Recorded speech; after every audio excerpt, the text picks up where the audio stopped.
Hello student, welcome करता हूँ आप सभी का बोर्ड ज्ञान अड्डा यूट्यूब चैनल पे।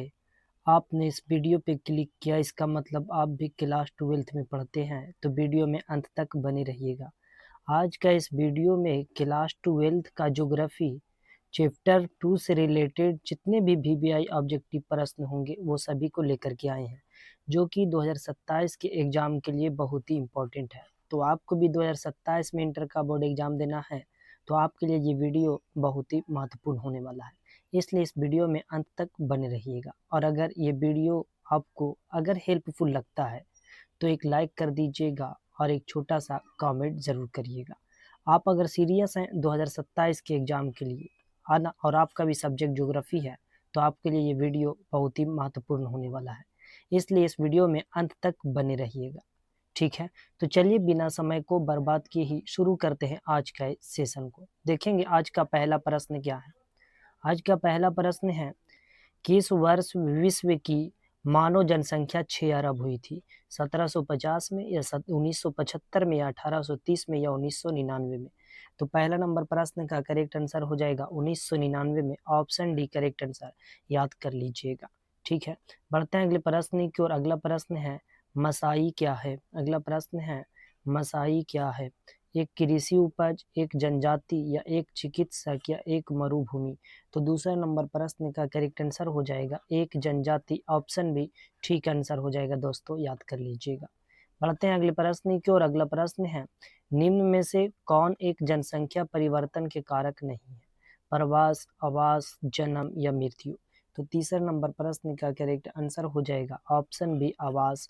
ऑप्शन बी ठीक आंसर हो जाएंगे, याद कर लीजिएगा। बढ़ते हैं अगले प्रश्न की ओर। अगला प्रश्न है, निम्नलिखित में से कौन सा एक विरल जनसंख्या वाला क्षेत्र नहीं है? तो आपको बतलाना है कौन सा एक विरल जनसंख्या वाला क्षेत्र नहीं है।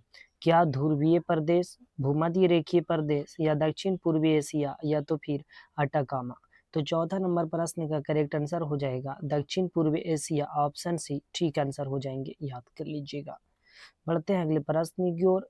निम्नलिखित में से कौन सा क्षेत्र सघन जनसंख्या वाला है? दक्षिण पूर्वी एशिया, भूमध्य रेखीय प्रदेश, या ध्रुवीय प्रदेश, या मरुस्थलीय क्षेत्र? तो पांचवा नंबर प्रश्न का करेक्ट आंसर क्या हो जाएगा दोस्तों? तो पांचवा नंबर प्रश्न का करेक्ट आंसर हो जाएगा ऑप्शन है दक्षिण पूर्व एशिया। ठीक आंसर हो जाएंगे, याद कर लीजिएगा। दोस्तों अगर आपको वीडियो हेल्पफुल लग रहा है, ठीक है, तो अगर आपको हेल्पफुल लग रहा है तो एक लाइक कर दे और एक छोटा सा कमेंट जरूर करिएगा, ठीक है। चलिए बढ़ते हैं अगले प्रश्न की ओर। प्रश्न नंबर 6, जनसंख्या वृद्धि दर सर्वाधिक है, मतलब कहाँ जनसंख्या वृद्धि दर सबसे ज्यादा है? अफ्रीका में, एशिया में, उत्तरी अमेरिका में, या दक्षिण अमेरिका में? तो छठा नंबर प्रश्न का करेक्ट आंसर हो जाएगा अफ्रीका में। Option A correct answer. बढ़ते हैं अगले प्रश्न की ओर। अगला प्रश्न है, निम्नलिखित में से कौन सा विरल जनसंख्या वाला क्षेत्र है? पश्चिमी यूरोप, दक्षिण पूर्व एशिया, उत्तर पूर्वी संयुक्त राज्य अमेरिका, या पश्चिमी ऑस्ट्रेलिया? तो सातवां नंबर प्रश्न का करेक्ट आंसर हो जाएगा पश्चिमी ऑस्ट्रेलिया।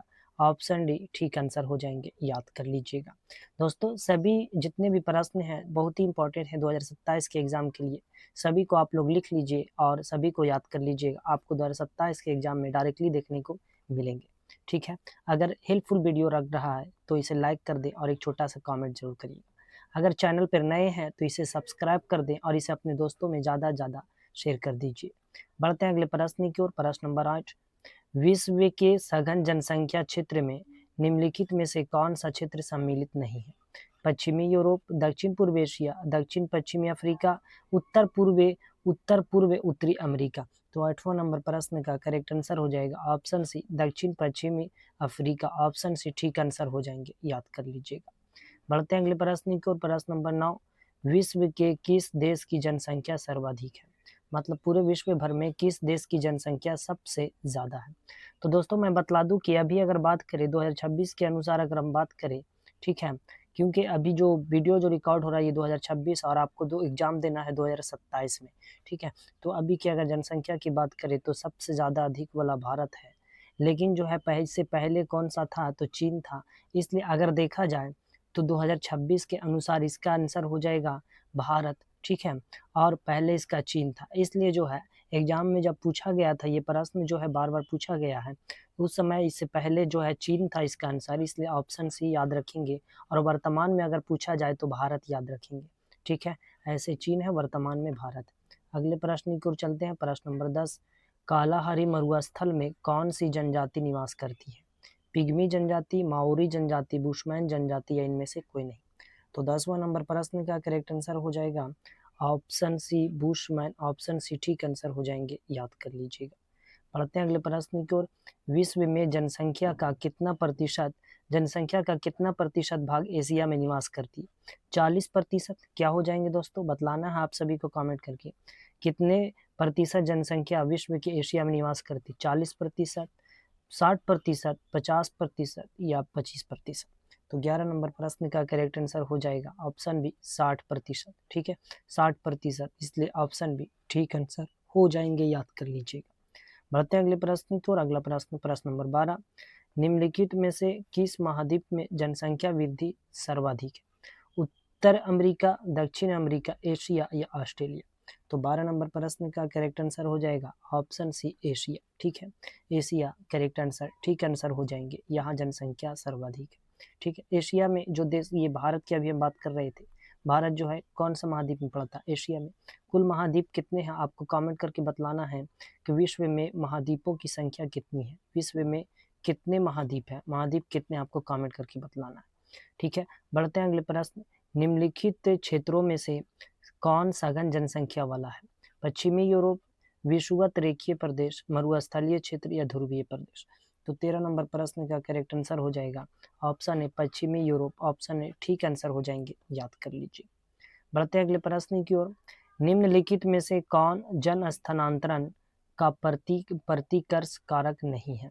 निम्नलिखित में से कौन जन स्थानांतरण का प्रतिकर्ष कारक नहीं है? तो 14 नंबर प्रश्न का करेक्ट आंसर क्या हो जाएगा दोस्तों? जल भाव, या तो फिर शैक्षणिक सुविधाएं, या बेरोजगारी, या महामारियां? तो 14 नंबर प्रश्न का करेक्ट आंसर क्या हो जाएगा? तो 14 नंबर प्रश्न का करेक्ट आंसर हो जाएगा ऑप्शन, है ना, 14 नंबर प्रश्न का करेक्ट आंसर ऑप्शन बी हो जाएगा, याद कर लीजिएगा, शैक्षणिक सुविधाएं। बढ़ते हैं अगले प्रश्न की ओर। इस वीडियो का अंतिम प्रश्न है ये। ठीक है, इस वीडियो का अंतिम प्रश्न, अगला प्रश्न है क्या? 15 नंबर प्रश्न को देखेंगे दोस्तों। तो 15 नंबर का प्रश्न है जननांकीय संक्रमण सिद्धांत की किस अवस्था में जन्म और मृत्यु दोनों उच्च होती है? प्रथम, द्वितीय, तृतीय, इनमें से कोई नहीं। तो 15 नंबर प्रश्न का करेक्ट आंसर हो जाएगा प्रथम।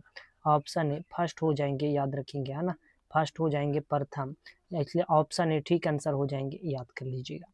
तो दोस्तों ये था आज का वीडियो क्लास 12, ये था आज का वीडियो क्लास 12 ज्योग्राफी का, है ना, क्लास 12 ज्योग्राफी चैप्टर नंबर 2, है ना, कितने चैप्टर 2 का VBI ऑब्जेक्टिव प्रश्न था। आप लोग ये सभी को याद कर लीजिएगा।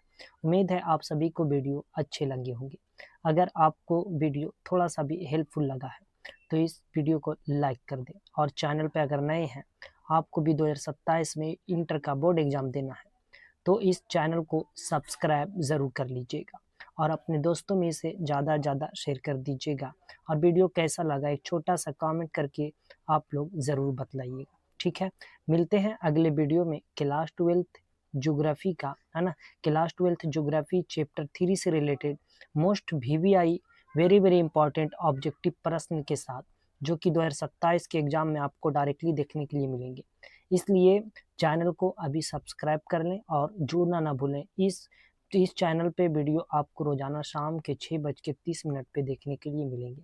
तो ज़रूर से ज़रूर जुड़ें, अपने पढ़ाई को जारी रखें और खूब मेहनत करें। तब तक के लिए पढ़ते रहें। जय हिंद, वंदे मातरम।